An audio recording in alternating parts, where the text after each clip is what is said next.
Good afternoon, this is Jason with So Creative, and I want to talk to you today about a simplicity vacuum that I got here.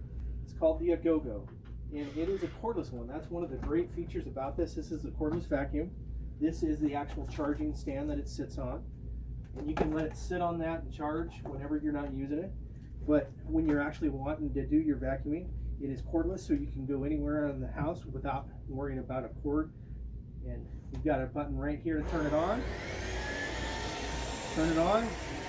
You're going over any kind of carpet or other surface that you've got. So it's got a spinning brush hole on the bottom. Another thing you can do with this is we have a switch here. Switch it like that. You take out your wand and your hose. Turn it on. And you got suction here at your hose and your wand. You can also attach this multi-tool.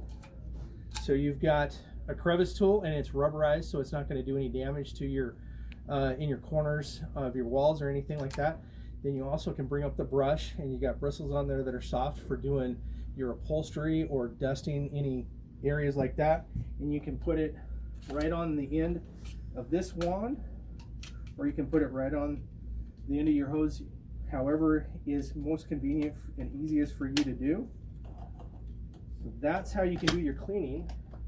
Then to get it emptied, there's a button right here on the top that releases that. Then you go over to your garbage can, you push this button, that dumps all your garbage into your garbage can. Another way you can do to clean this is you can see this right here, twist it, that comes apart. Again, you can dump that into your garbage can. If you've got any hair or anything sticking to this, then you can wipe that off. The other thing that this features is a filter right in the top. This is a washable filter, so you take it out, take it over to your sink, and it's also squishy like this, so I can squish it. So you're running it under your tap water, keep squishing it until the water comes out clear, and then you take it out of the tap water, squeeze it as much as you can to get all that water out of it. You let it sit out and air dry for at least 24 hours before you put it back in. Put it back in just like that. That lid snaps shut. Goes like that, and you're ready to go again. With this being cordless, you get up to about 40 minutes of continuous vacuuming on one charge, and it'll only, if you get it down to no battery left, it takes a few hours to recharge. But this is a great one, and we've got this on sale in the store or online. Thanks, and have a great day.